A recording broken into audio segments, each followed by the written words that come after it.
All right. So once again, welcome everyone. This is Filecoin Core Devs call number 33 today on Thursday, December 16th.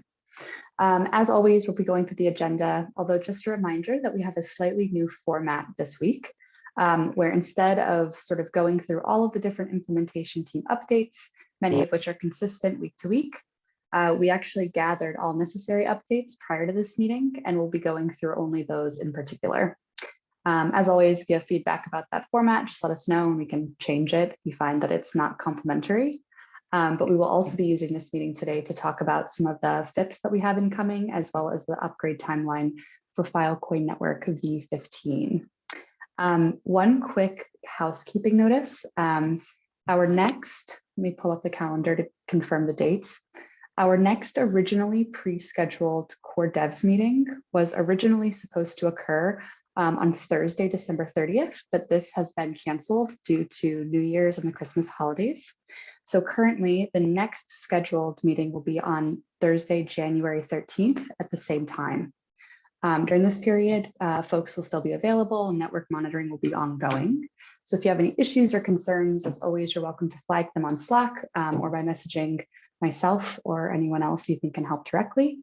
But otherwise, we will kick off 2022 with the Core Devs call for the first time on January 13th.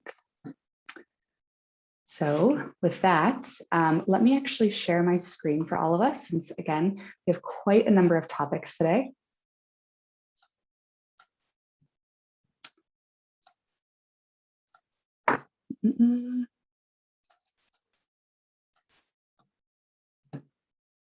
All right.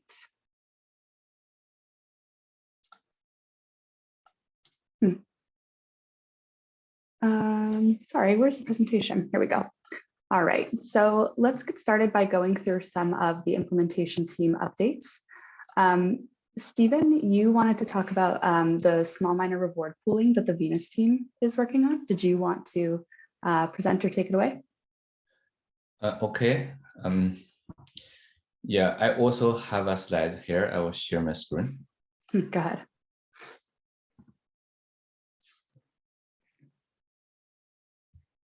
Okay. Yeah, let me say.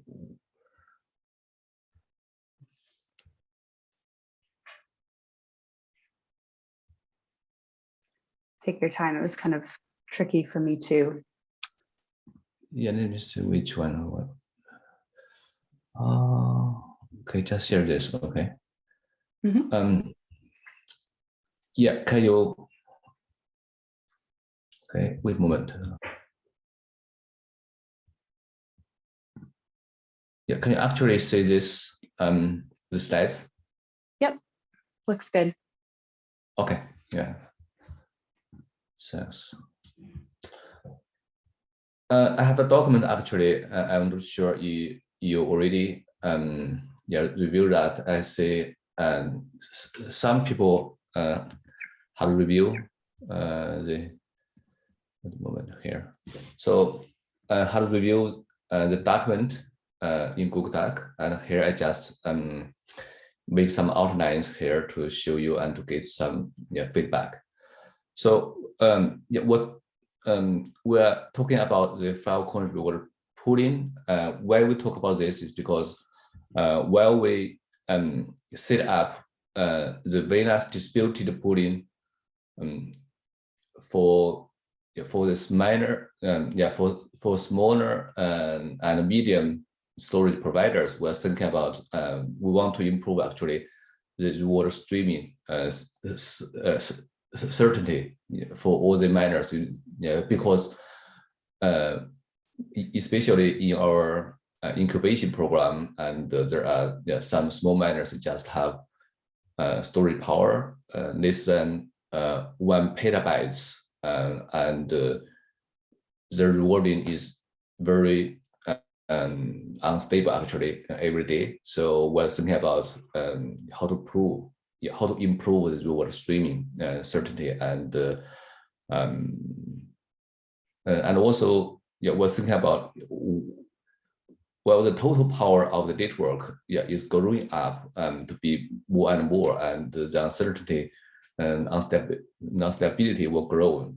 Actually, yeah, this is one thing we wanted to do. And the next thing is that, yeah, especially while the whole network power is growing up, and there are more and more power in the network, how we attract yeah, some small medium miners to join this the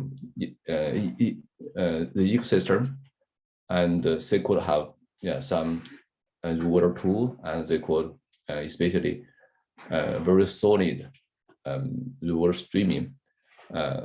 Yeah, we think about once we have this reward pooling like Bitcoin, Ethereum, and we could have them to join us yeah, in the system. Yeah, while they have this, they have an additional incentives actually, yeah, to work together and collaborate. And not only about the reward pooling, and also they could actually have the chain services and some other services together. So about the approach, which is quite simple actually. The principle behind it is that we have the pool to connect all the block rewards from all the node who join the pool, and we redistribute the rewards as per power ratio. And so yeah, if we do this, yeah, simply we just need to have the pool takes the beneficial from the nodes, so that all the block reward has to be distributed to the pool, and they put them together. And also to be fair, the pool needed to know about the leader selection results actually about each node, so that they know how much token should be selected from this node, put them together. With this approach, actually, based on current implementations, because we don't have the beneficiary separated from the owner, so the pool needs to take the ownership, the owner address actually from nodes, and the nodes need to send proof of leadership selection to the pool, and also the pool need to get chain state where the chain service, for example, the Velas node can provide the chain service to the pool. So if we use some specific design, and we could have that, could have nodes to respond to the pool, and to have the leadership selection proof to the pool here. And also here, as you can see, the collection of block reward and redirection to providers, which is also very simple. We just well, we know one node how the block reward and the pool, because well, the pool has the ownership of the node, it could actually withdraw the balance from the node, following the reward vesting rule. Okay. But at the same time, the withdrawal might fail, or they will not have enough balance to be withdrawn. In this case, actually, the node could have some date to the pool. Okay, and the pool will redistribute to the providers, and each node could actually fill in an address to present the beneficial of the node, and the pool can distribute that as reward to that to providers. All this is about the centralized service about the reward pooling, and but actually while we have FAM, I'm thinking that we could have the trustless reward pooling. While we do this, we need to firstly, I have a FIP for this, as in the FIP number is 28. To present that, we need to have the beneficiary separation from the owner. This is required actually. And based on this, we need to have another protocol to have each node to send to the smart contract the need selection proof proactively for verification and fairness. Once we have these two available, and we could have a smart contract to be the pool actually have the algorithm implemented in smart contract to do it automatically. So okay, after thinking about this, I think one thing is that some people already have this comment actually to this to this design. So there are two questions. One is that is this one of the implementations of the implementation, improvement of the implementations? I would think this maybe not actually. This is just a service which is built on the Falcon network. We submit this is because VNAS can provide a chain service, but it may not be considered as part of the VNAS implementations, because this service should be deployed actually independently without dependency of any implementations. It could be work together with Lotus and Forest or Fuhang. I would think it's okay. So I want to get the opinion from you. If we consider this is a independent service, we could consider this as another thing actually. So if we consider this is not an improvement of the implementation, this is just another service. So I would think that it is necessary to be discussed here in this code meeting. No, maybe not. And the second question is that is this that urgent for us to implement? We could wait for the FAM and actually directly implement this as an actor. This is the second question I want to get some feedback. Okay, I think that's all. Any questions about this?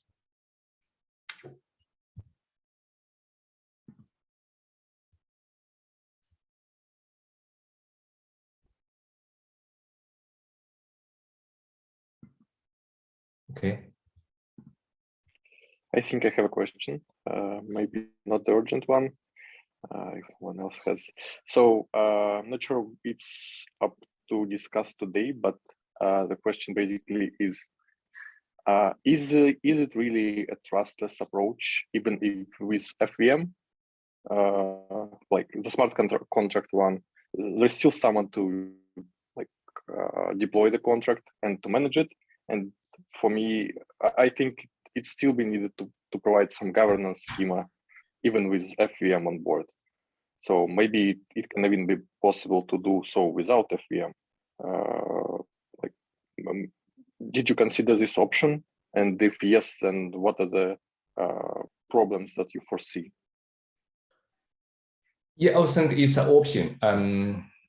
yeah, we could actually do something off-chain before the FM is available. Yeah, even if VM is available, we could also do that. Do the trust-based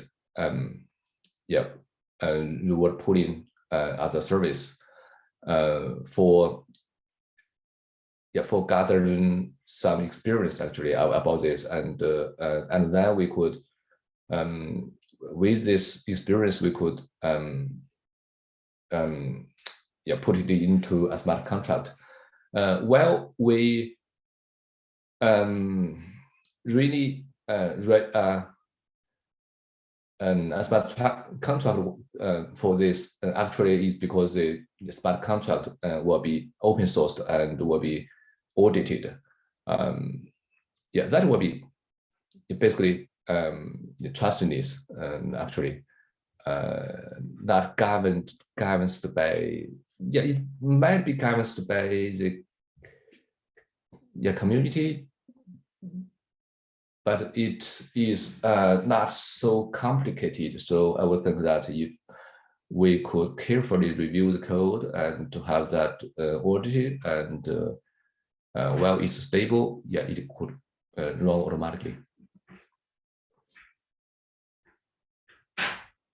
Okay, but well, there is still the risk that something goes wrong, and for example, there will be some issue with the contract itself or the person who is deploying the contract, or for example, there is a wrong function which is working in the wrong way, and something will not work manually, and you'll have some funds stuck, for example.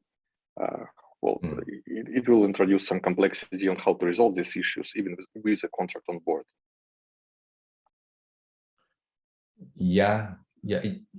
It will be possibly be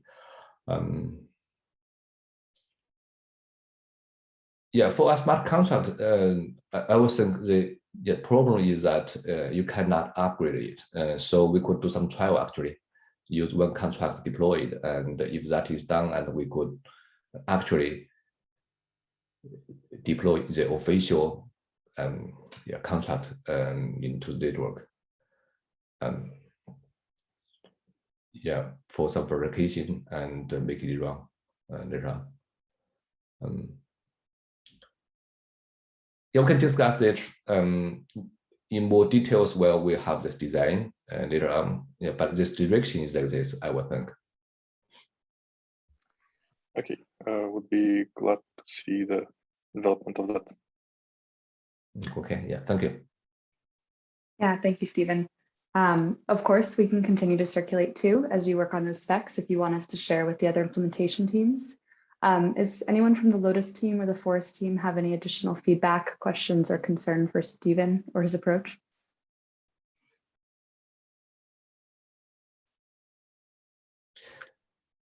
I think there is one question I mentioned in this slides is that should we consider this is a part of the implementations, or this is just kind of service? So, and actually, I really want to ask your opinion is that shall we discuss this here in this meeting? Is because if we consider this as a service, is that a part of the implementations? So it's just a service, okay? A service actually is one service of the ecosystem. Is that about the core function, right? So we may not need to be discussed here, and we could have that to be discussed in a broader team or the whole community about that, and also So also the question here I want to get answer is that should we have this discussed really as our core function of the implementations? Because we have we have discussed Venus, Lotus, and Forest and Fuhan, which is about the infrastructure. So an opinion on this? I have an opinion I want actually to share. So for me, the question would look, well, the answer to this question would look like, what does it take from the implementation to implement such a schema? The thing we have just discussed looks more like a protocol itself. Basically, you are providing an algorithm for the miners to become a part of a pool. With FVM on board, it becomes protocol plus smart contract. And if you want to introduce some kind of governance, then I think it makes sense totally to provide it on a node level, as you enable miners to have easier communications inside their pool. You can provide some tools for like participating in such governance and make it more transparent and easy to use. Otherwise, it does look like it is a protocol and like protocol which is out of chain actually, unless I'm not understanding something. I think Okay. I agree with Maxim here. That's what you described. Yes, like it's not like it's not a part of the protocol on consensus level, but just like the storage market, you're designing an algorithm, a protocol that is like potentially be super critical to the whole storage provider like community, right? Because it's like the motivation is like to grow, to make like smaller or new storage provider to join the network easier and have like, right? So like it's a broader protocol level thing, I think. So I think we should like carefully review the design as a group and make sure that there is less risk of like malicious stakeholders that, you know, may cause trouble to the storage provider community as a whole. My biggest concern of the design is right now seems like if the pool operator didn't do one thing right,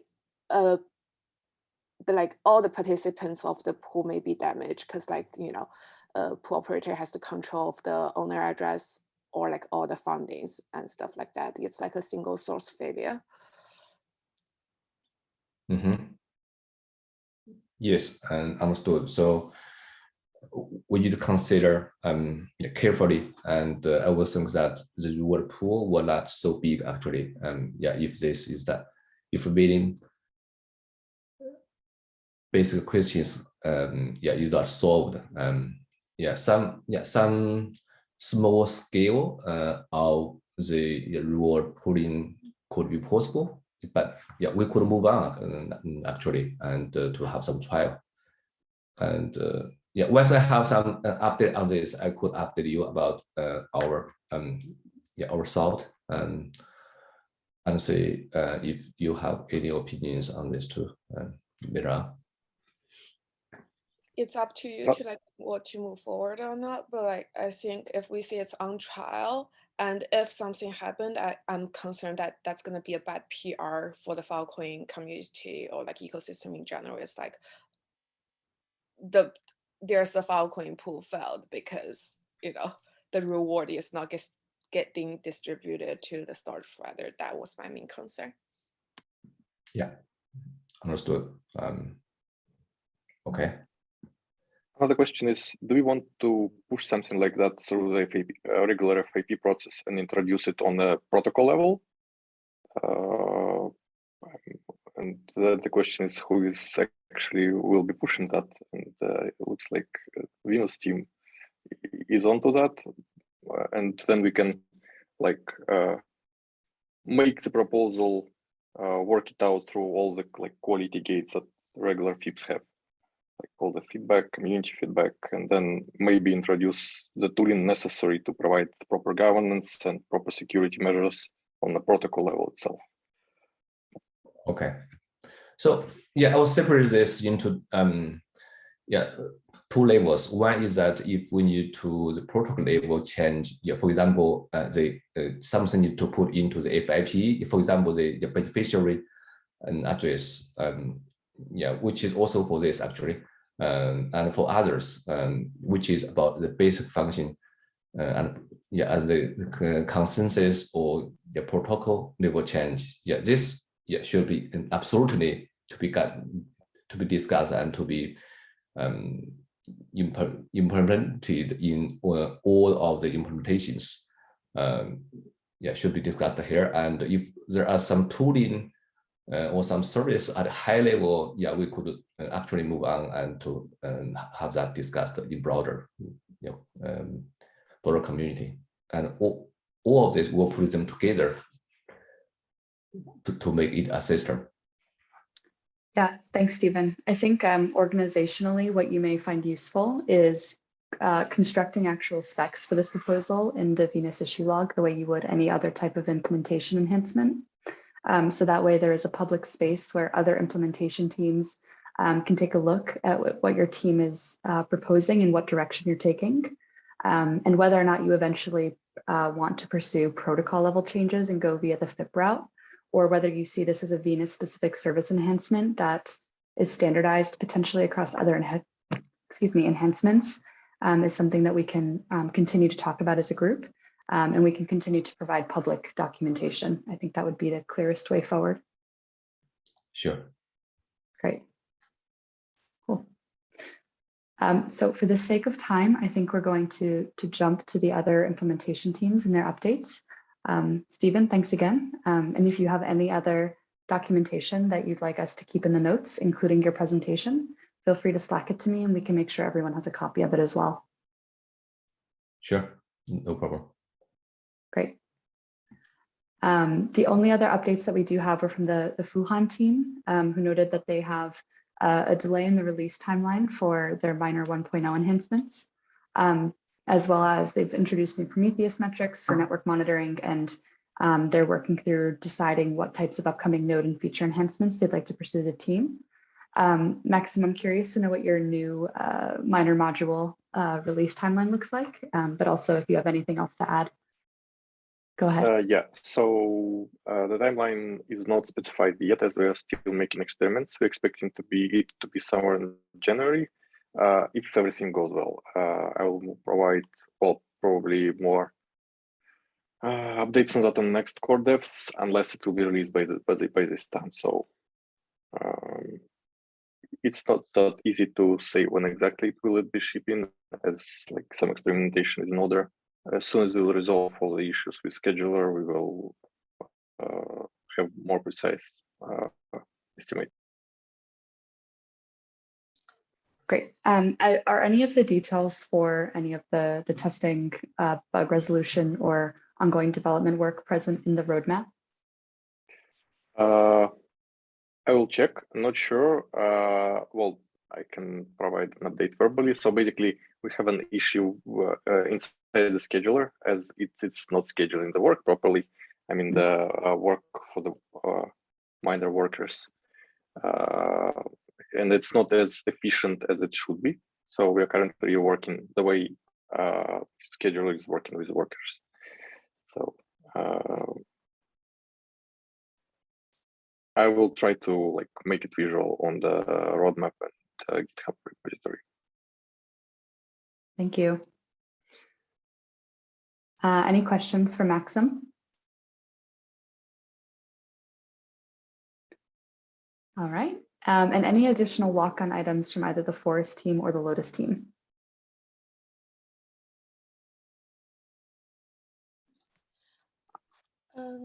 Lotus is still like working on the latest release. Nothing too much to share since last core dev. Just want to mention that the Lotus team, including our documentation team, will take our winter break, maybe starting like later next week for 2 weeks. Just so you guys know, so we will still be monitoring the network. However, we will be less responsive in general.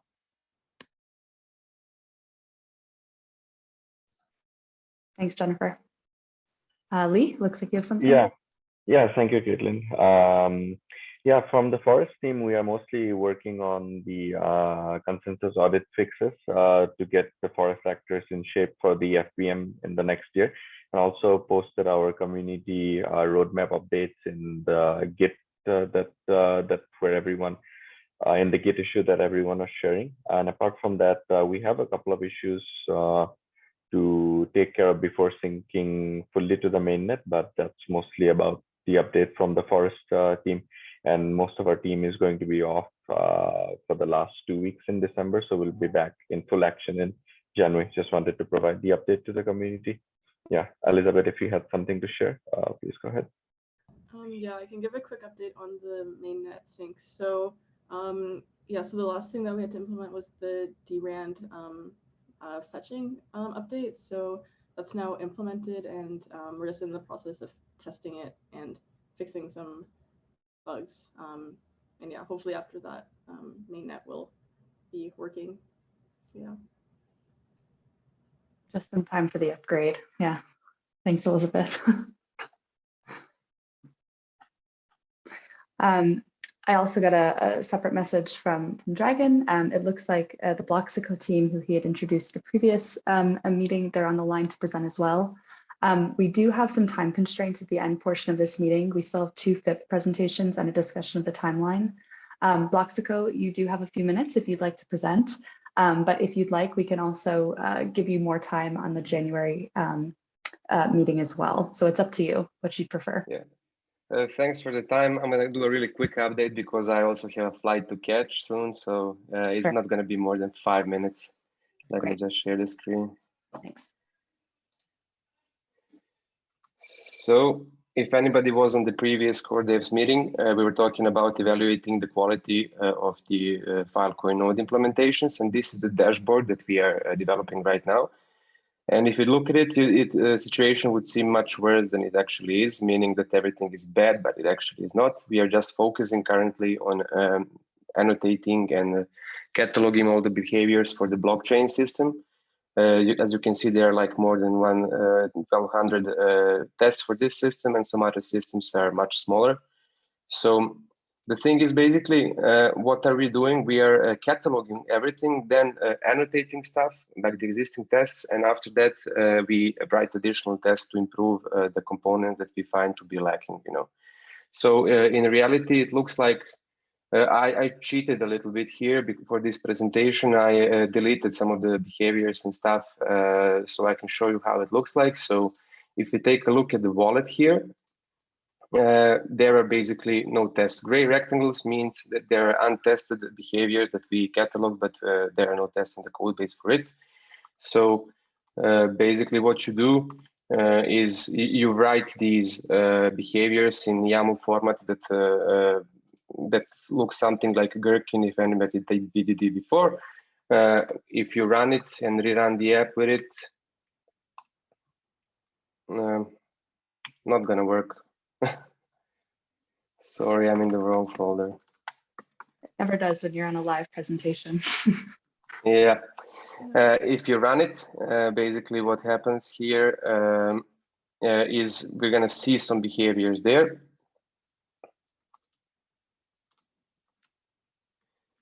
Okay, it refreshed automatically. So now there's a bunch of these untested stuff.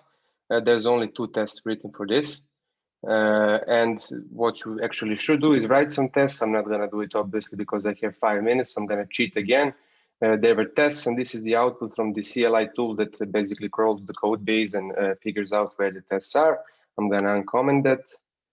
Now there are done tests there, and basically we see where we are at. We see that there's a lot of work here to be done.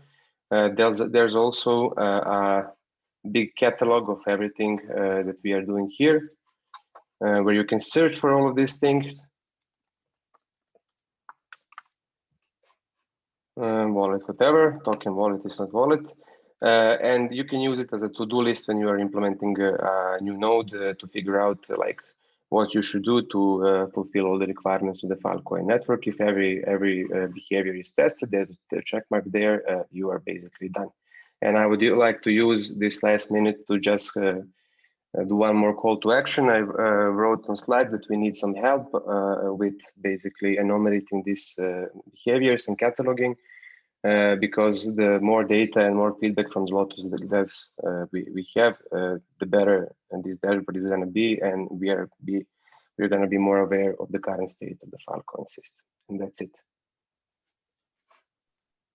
Great, thank you. If you have anybody who is interested in helping with some of the testing work, would you prefer that they message you on Slack, or is there somewhere else we can direct them? Slack is absolutely okay. I'm gonna write in Slack like tonight. I'm gonna make another call to action for you guys, so you know who I am there. I'm gonna probably change my nickname on Slack to say Bloxic also, so it's clear, and you can just shoot me a message anytime. We are there for you always. Great. Appreciate you doing this so quickly and for sharing your work with us. I'll also message you on Slack so that we can get some details about what the parameters of testing may look like, so we can clearly share and ask others to join if they have availability. So thank you for the time. Yeah, thank you. Have a safe flight. Great. So if there are any additional walk-on items, I'd recommend that we manage these asynchronously via Slack so that we can continue to move through our very busy agenda. It would be great if we could switch gears to talking about the upcoming network upgrade that we, the V15 upgrade that we have all begun discussing. So because the largest SIP change that's going to happen in this upgrade is snap deals, some people have already begun to recommend some names for this upgrade, and I've listed them on this slide. I'm partial to Ginger Snap, but that's just my opinion. So if you like one of these, you really like one of these, we can put a little forum up and you can pick your favorite and we can just go with whichever is most popular. But also feel free to drop it in the chat if you have a preference. Snapgrade, Ginger Snap. Yeah. We actually have a lot of food named upgrades historically, so I think some of these may work kind of thematically. But more important than this is the proposed timeline. So full transparency, Jennifer and I did talk back and forth about this briefly already. But one of the objectives we have is to make sure that there is plenty of time between releases to the calibration net and then actual mainnet upgrades. So what we've tried to do here is put together a minimum period of 4 weeks between the two to give all teams plenty of time to make sure that they're able to sync properly. And given the scope of FIPS that we're going to have to incorporate on chain, I wanted to see what other implementation teams are initially thinking about a potential calibration net upgrade on January 25th, and whether or not you believe that a total network upgrade on February 22nd is enough time for your teams to implement 6 to 7 different FIPS, which looks like the number that we're likely going to have.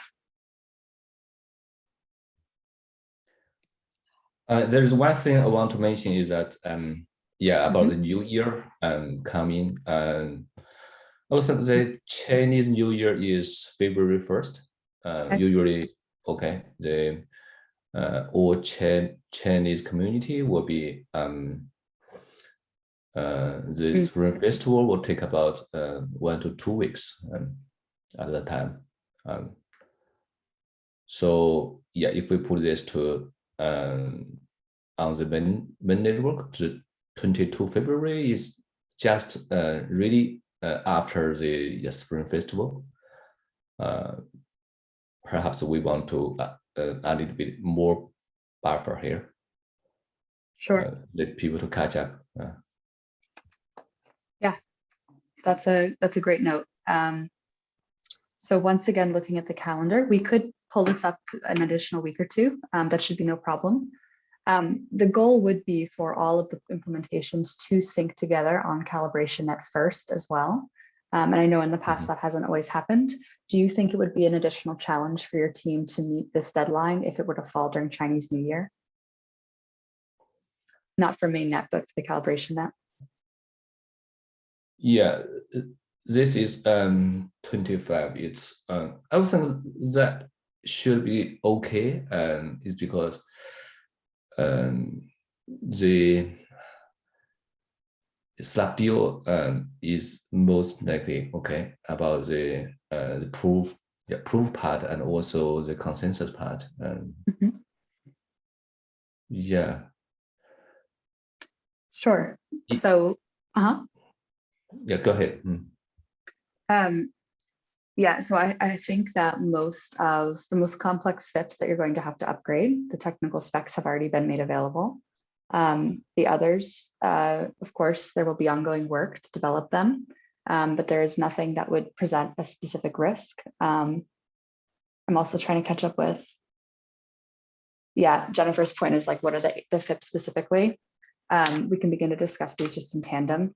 So it seems like, to Stephen's point, just accommodating for Chinese New Year maybe mean just pulling up the mainnet sync by an additional week to March 1st, or perhaps 2 weeks to March 8th. But the 6 FIPS that we currently have, either in development or with pull requests, are here. Notably, I spoke with Raul last night and this morning. If you recall, he presented previously on the FVM updates. And the preference there is that we do not upgrade the network with both Snapdeals changes and 2 additional FIPS for the Filecoin virtual machine. So the proposal now is that Snapdeals will probably be the most significant change, thus all the naming conventions that we've had, and that there will be an additional network upgrade later in the spring, which will be focused on the FVM enhancements, most notably the elevation of REST actors, as well as some of the fee schedule changes that will accommodate the FVM changes more broadly. And as a reminder, again, we do have 2 additional guests joining us today, Brenda, who will briefly introduce the Ask V2 protocol FIP, and Deep, who is going to talk about the proposal to remove data cap from verified clients in the Filecoin Plus program.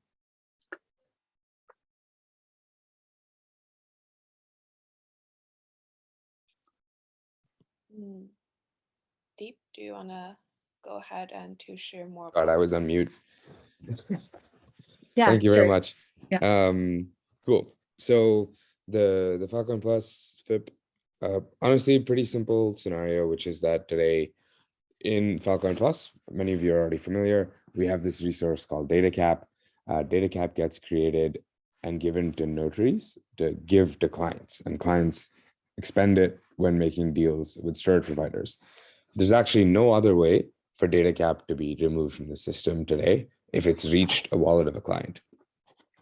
And in general, in the Falcon Plus system, we're trying to evolve a lot, take more risks, try to become much more effective, like operate at another degree or order of magnitude than we have in the past, in terms of what we want to do with the system and how useful we can make it for the rest of the overall network. And so the main driving purpose behind this FIP is actually to provide a lever where we have a condition or a risk mitigator where we can remove data cap if like misallocated, incorrectly allocated, or if a client is abusing the system and we need some way to actually have a stick to enforce policy and enforce compliance with the rest of the policy in the system. And or in the case that, you know, clients get a lot of data cap and then don't end up making deals and just hoarding data cap in the limit, where that ends up being a network risk in the long term, both because it introduces the risk where it could create a market for unused data cap and people could be incentivized to sell client addresses because it is a lucrative resource. And also in that data cap could be hoarded and then timed and used in ways in which the market and the token could actually be manipulated. And so in order to ensure that it's being shared with people that are able to use it effectively, efficiently, and is directly impacting the goal that the Falcon Plus system actually has, we're proposing the ability to introduce a mechanism whereby you can actually remove data cap assigned to a client address. Specifically, we're adding in the capabilities to remove like a set amount of data cap. So it could be all or it could be some. And the reason for that is that we're starting to introduce a lot of automation, and we've already had instances where automation has resulted in like 2 allocations going through to clients instead of 1, and them receiving twice as much of data cap as they would otherwise. And so this gives us the flexibility to do things right, do things correctly, and have a way to sort of come back from it if required. Jennifer shared the link to the PR. Thanks, Jen. In terms of the actual path that we want to go down, we talked about this quite a bit in our notary governance calls and our community governance calls over the last 6 weeks. And we'd like to propose an implementation that's a little bit novel. Like, we haven't done anything like this in the Filecoin Plus system before, but basically combining the root key holder concept with a verifier or a notary concept, where we need 2 notary signatures and 1 root key holder signature to actually have this go through. In the past, either root key holders are signing to just execute things on chain, or notaries are signing to add data cap to an address for a client to use. The reason we wanted to combine these 2 is that it ensures that not only do we have at least one notary providing the signature, which means that there's people who are understanding the situation, understanding the nuances, and making a decision that they think is right for the system. But then there's also publishing of a clear audit trail and a decision-making trail that enables a root key holder, who's somebody who's not plugged into the system, to review what's happening and just execute on behalf of the rest of the community. It also adds a safety net in case anybody decides to go rogue in our system. And so this combination should be pretty interesting, and hopefully will result in more opportunities to expand how we can leverage the elements of the system that exist today to make Filecoin Plus even more effective, and also paths to new ways in which we can do things, so that all in all, the program gets better at affecting the productivity of the network at the next degree of magnitude. Talked a lot. Hopefully some of it made sense. Thanks, Deep, and thanks for submitting such a thorough and complete FIP. I know you guys have worked on this a lot internally, and it's always interesting when we get to deal with FIP specifically for Filecoin Plus, since so much of your own governance mechanisms happen within your team directly. So again, also thanks to Jennifer, who did share a link to the pull request, so anyone can take a look. And again, in the spirit of time, Brenda, I know you're also on the line and you wanted to briefly introduce the Ask V2 protocol. You do have a few minutes if you'd like to do so, or if you'd like to prepare a more in-depth presentation, we can give you more time at future meetings as well. So it's up to you what you prefer. Yeah, sure, no problem. I'm happy to present a quick overview today, and then great. I'll also paste the link to the FIP. It's in progress still. That way, if folks want to take a look on their own time, feel free to join the discussion there. Thanks. Awesome. Okay, so at a high level, the main kind of goal of the Ask V2 protocol is to basically help with the communication, mostly between the client and storage providers, before making a storage deal proposal. And so at this point right now, the goal is for the client to basically provide some information about their deal in the ask request. So in the FIP, actually, you can see a proposed specification here. So there's I won't walk through it line by line, but basically provide information about your deal, notably kind of to call out what your start epoch is, as well as your transfer protocol that you would like to use, also whether or not the deal is verified. So basic information. And then at this point, the storage provider would basically provide a response. In the response, basically, you'll be able to share whether or not you'll accept the deal, kind of the price that you would like for the deal. And then in the case that you reject it, you also provide a rejection code. And that way the client can actually understand why their proposal was rejected. And it's also a good way for the client to understand, hey, if the storage provider has some restrictions around their own operations, how would that happen? So this is more encompassed in the deal start epoch time. And basically the deal start epoch in the response will basically share when the storage provider will try to get this deal on chain. So that's really quickly high level, some call outs that I would like to share about the Ask V2. But yeah, the main goal here is to basically provide help with discovery between client and storage providers, to do a couple of things like increase the storage deal success rate, better information for the storage provider capabilities before the client actually attempts to make a storage deal. And it also provides the client a better way to filter through kind of the different storage providers that they're looking to make deals with, so that they can kind of select which storage providers will actually accept their deals and have better back and forth there. So I think there's some other discussions that we need to cover. So hope that's helpful. If you have any questions, feel free to kind of post it directly in this discussion, and we can also talk about it at a later meeting if folks want to discuss it more. Great, thank you, Brenda, and thanks for sticking with us through the whole meeting and being cognizant of the time constraints. Again, I think it's really helpful that you've outlined exactly what the message parameters would look like for this type of proposal. And again, the link was already shared in the chat, and we'll link to it within all of the follow-up notes from this call as well. So it should be easy if folks want to go and take a look and understand the scope of the proposal being made. We're over time right now, but we'll go to the top of the hour as we did last week.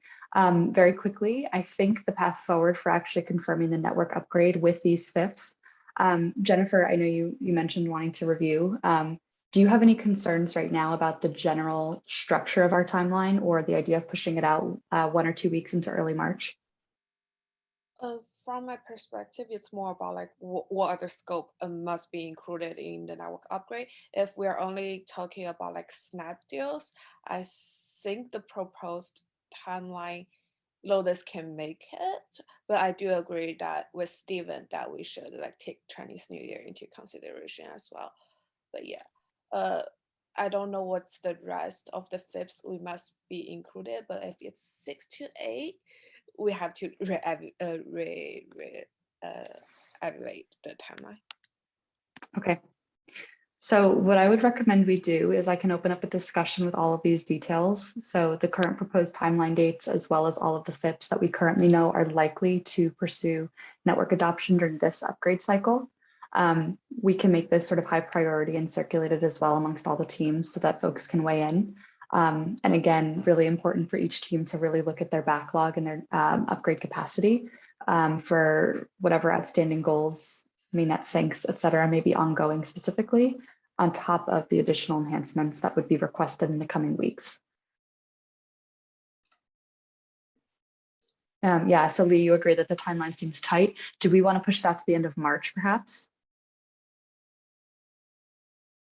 Yeah, I think like we need a little bit, probably more discussion around the FIPS. Once we have more clarity, it'll be also helpful, and also probably where things are at with the FVM. I think with more clarity on both the things, it'll definitely be helpful. Yeah. Sure. Yeah, I would think that for all these FIPs, actually there are about 5. I would think. So for Villa's team, I would think I will take it back to the team and to have the team to evaluate the effort and to feedback based on that. Okay. Great. So since we're looking at more than 2 months out to the next upgrade, then we'll just consider the timeline tentative for now, of course, and we can revisit this. I think next date is January 13th for our next core devs call. We can review it there as well. But again, all of this we can continue to work on asynchronously, and that will be shared with you after the meeting today. In our final moments, Dragon, did you want to quickly leave a call to action in regards to trusted setup?